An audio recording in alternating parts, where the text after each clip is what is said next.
Hello and welcome to episode 334 of the Money to the Masses podcast, but without your resident expert, as always, Damien Fay and me, Andy Leeks. Well, as we mentioned in the podcast last week, Damien is taking a well-earned break and has let the team kind of do this for themselves, so it may only happen once if it's not quite up to standard, but we're hoping that we do Damien proud. So this is the team takeover, episode 334, and we've got Bronte, we've got Harvey, and we've also got Laura coming up on the show doing various bits and pieces.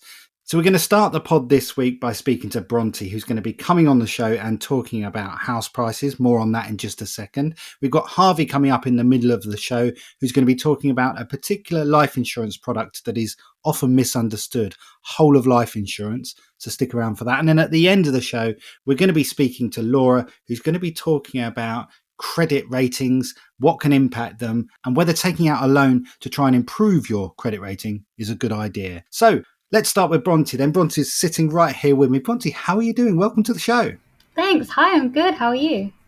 I'm great. I'm really looking forward to this. This is the first time we've ever done a team takeover, and it's really nice to be able to get in lots of different voices on the podcast this week. And actually, the piece that you're going to be covering, I'm quite excited about because I'm looking at house prices at the moment. I'm looking to remortgage and I'm interested in what impacts house prices. And so, Bronte, you're going to be covering off the top 15 home buyer turnoffs that could end up costing sellers more than $65,000. So these are the kind of things that we as sellers want to make sure that we get sorted before we put our property on the market. So we're going to cover these off like a list. And so let's start with the first one. Okay, so before we dive in, just to let you know, we've calculated all of these costs based on this month's Rightmove estimation of the average UK property price, which at the moment is £337,371. So the first and most costly issue is subsidence. Now, subsidence is what happens when the ground beneath the property is sinking or collapsing into the ground below it, which obviously massively compromises the structural integrity of the building and can be extremely expensive to repair. That's why it's estimated to wipe as much as 20% off the value of a property. Now, based on our calculations, that amounts to £67,474.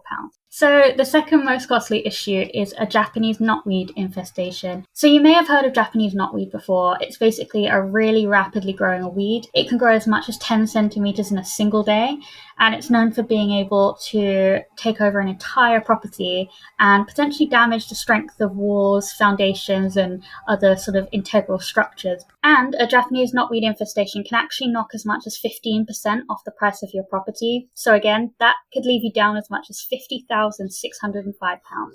So moving on to the third one, which is poor upkeep. So this sounds a little bit vague, but it's arguably the most obvious turn-off for a prospective buyer. So this could be anything from an overgrown garden or a kitchen that desperately needs refitting. But all these issues can paint basically a less than desirable first impression, and it can actually drag a property's value down by 14%. Or £47,231, which is a shame considering most of these issues are quite easily fixed. Exactly. So these are the sort of things that you see people desperately trying to sort of scrabble around and pick out the weeds, cut the grass, put the magnolia paint on the walls, make sure all those little dinks and dents that the children did when they were moving their toys around, they're all sorted so that to the naked eye, when you look, things look all right. You're kind of covering the cracks almost. So people can do that quite easily, can't they? So what's the next one then? So the next one is a little bit difficult for someone who's selling their house to control, but it's actually unattractive surroundings. So this could be anything from an electricity tower that's quite near your house, or like excessive overhead power lines that you can see from the windows. And although there's very little you can actually do about that, it's important to keep in mind because it can actually cost you 13% of your house's value, which is about £43,858. So actually that's a good point on people who are buying properties and maybe looking at the price and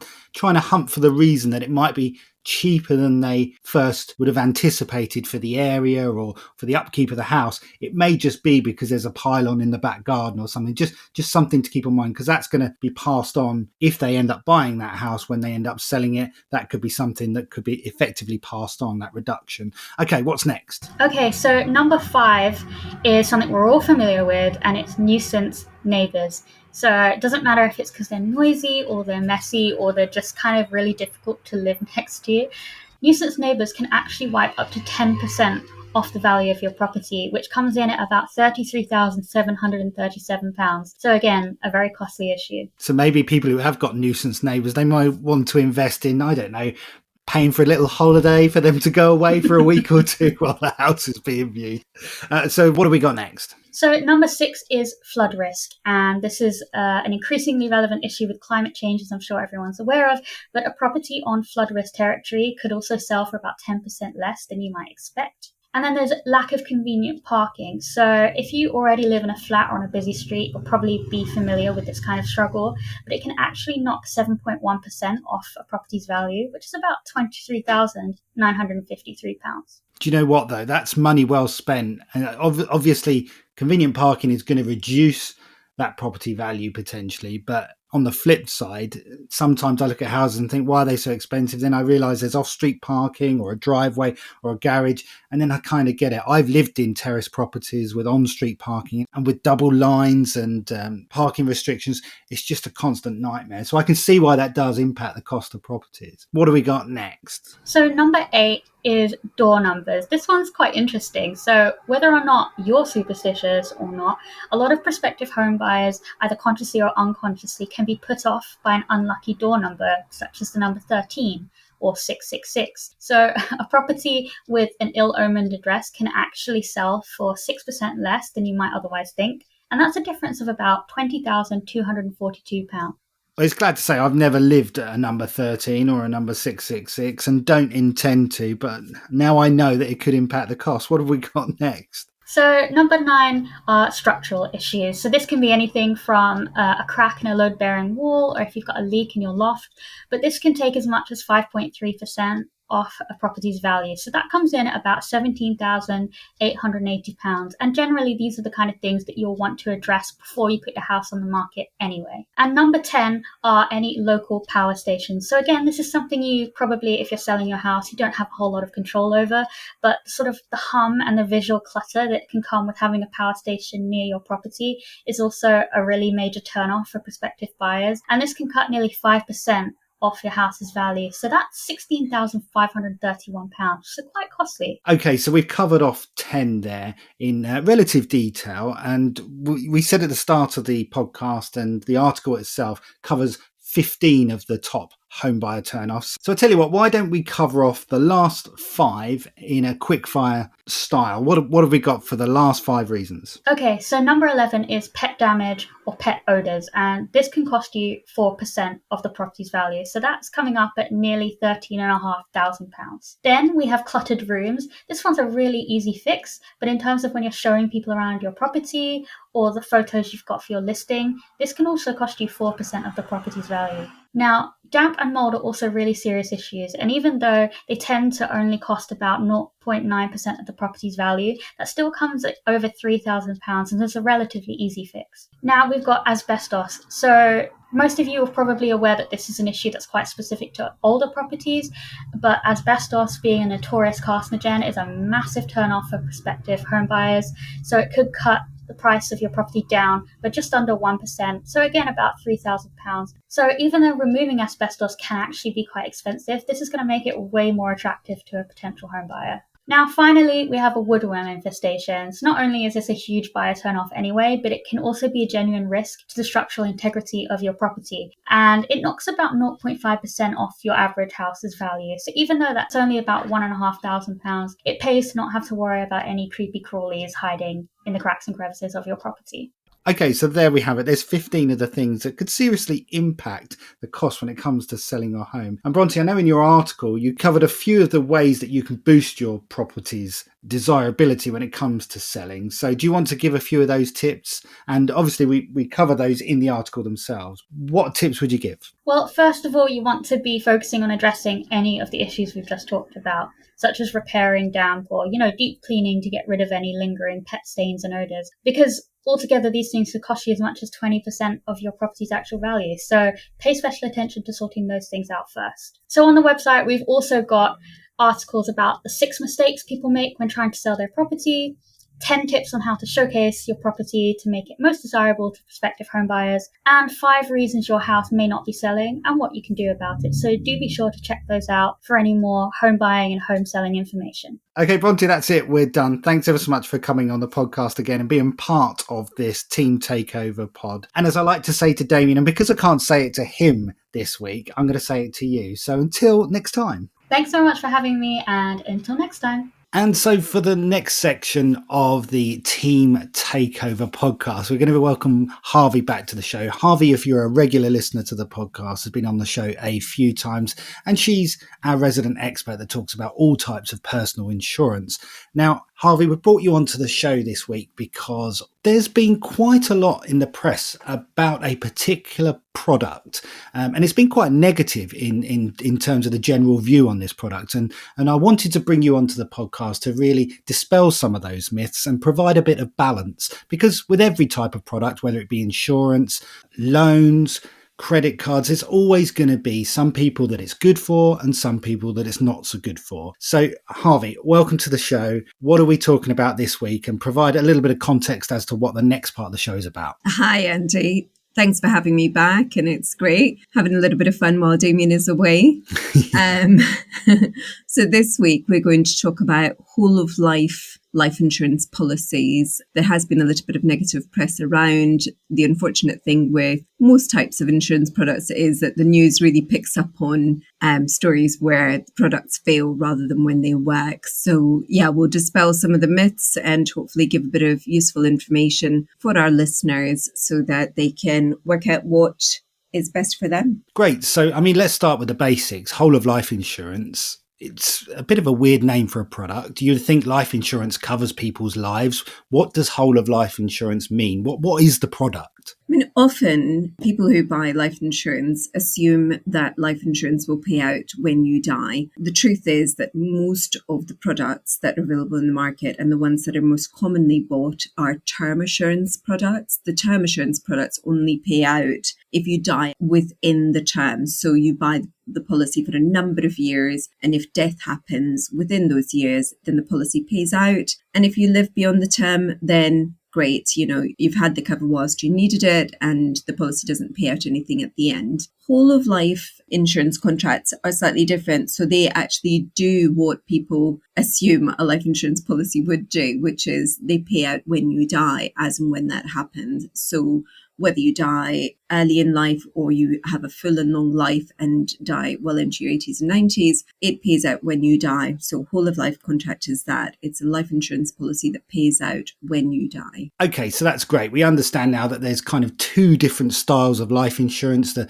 main type of life insurance that people will end up buying is what they call a term life insurance product, which has a limited number of years that you select, and it's usually to cover things like mortgages, loans. Maybe if you've got a young family and they're dependent on you, you need to be able to have funds available to replace someone's income. So then there's this other one that you've just explained, whole of life insurance. Who needs that, and why would people buy that product as opposed to the term cover? Whole of life insurance, Andy, is a slightly different beast when it comes to life insurance because people are driven by a different desire. So to want a payout or a sum of money to pay out when you die, regardless of when that happens, means that there's going to be a cost upon your death. So the kind of things that people leave money behind to pay for are things like funerals. They might want to leave a gift for somebody. They also may want to fund the inheritance tax that will be payable on their estate once they've passed away. So those three things are the main reasons why a whole of life contract is usually bought. You do get some policies that are called over 50s plans, which are a little bit like funeral plans, but essentially they're like a whole of life contract. They're a policy that's going to pay out when you die.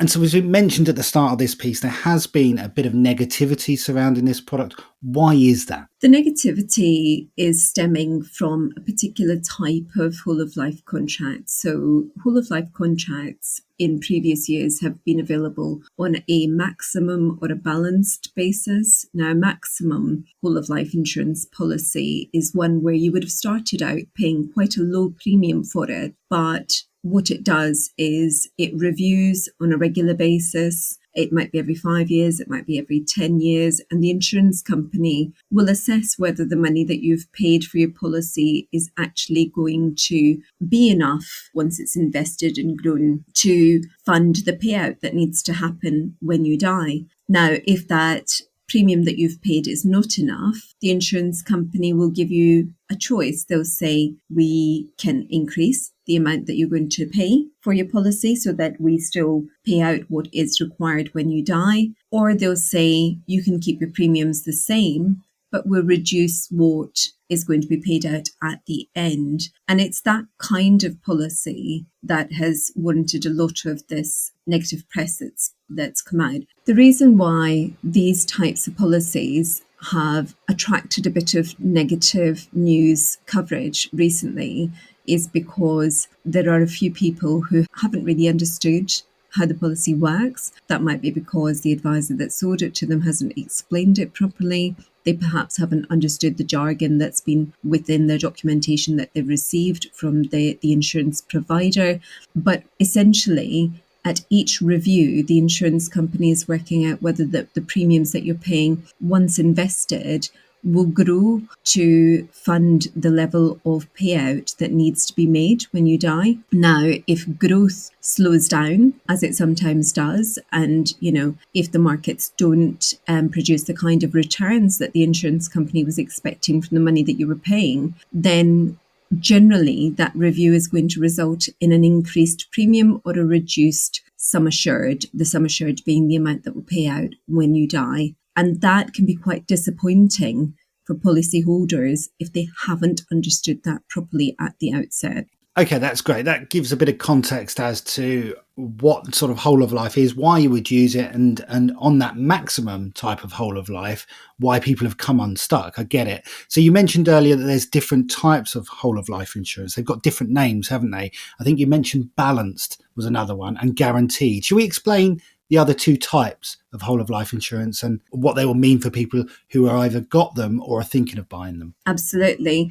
Now, we'll explain the balanced one first, and then we'll talk a little bit about the guaranteed types of policies, which are predominantly the ones that are available in the market today. But if you've got a policy that you took out some years ago, then you might have something called a balanced whole of life insurance policy. Now, the balanced ones were probably a little bit more expensive at the outset, but the reason why they're more expensive at the outset is to stop massive hikes at the reviews. So what the insurance company has done is they've factored in a little bit more in terms of what the real cost of the policy is going to be from the outset. So you're paying a little bit more when you start the policy, but you shouldn't see the kind of hikes as time goes on as you would do with a maximum whole of life insurance policy, where the policy would have been quite cheap at the outset. And then if you compare that again with the third type of whole of life insurance policy, which is the guaranteed one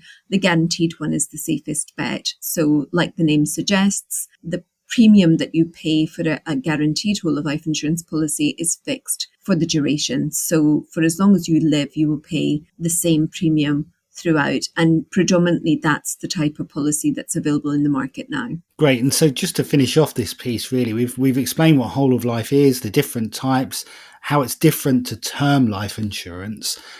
Who are the people that this product is really going to benefit? We've talked earlier about families, and people with mortgages are generally going to get more use out of a term life insurance product because it's good value and it serves the need, and it will pay out a large sum assured if you were to die at that point in life. It will cover the mortgage. It will help your family. Whole of life insurance is a different policy. Who is that benefiting? It's benefiting those people who have some sort of cost that's going to arise when they die, regardless of when that happens. Now, when we talk about mortgages, we talk about loans, we talk about children who are dependent on us, these things are usually only true and a concern to us whilst we're working, because it's that income that we generate during our working lives that funds our mortgage, that funds raising children, and other aspects of our lives. So our lives see an actual financial impact if we die during our working lives. So most people that require life insurance for those reasons need only take that policy for as long as they think they're going to need it. And that might be until the end of your mortgage. It might be until your children are of an independent age, or you might just opt for something that covers you until you're going to naturally retire. And that's sufficient, because if you get to that point in your life and, hopefully you've paid off the mortgage, children have grown up and they've gone off on their merry way and you've done a good job, and at that point, you're not really worried about the impact of your death on others in your life. So at that point, most people start thinking about the inheritance tax that might be applicable to their estates. So if your estate is in excess of 325,000, there are other factors that you need to consider when working out your inheritance tax, but we'll tag in some content that's on our website that helps you work out what the inheritance tax bill will be on your estate. If that is you and you need to be concerned with funding some inheritance tax, either your beneficiaries can pay for that, or you may want to put in place some life insurance that you put in a trust and leave to your beneficiaries so that they can pay the tax that's going to be applied to the estate when they receive it. Okay, to finish off this piece then, there are going to be people who knowingly or unknowingly have a whole of life insurance policy that is possibly on this maximum or balanced basis.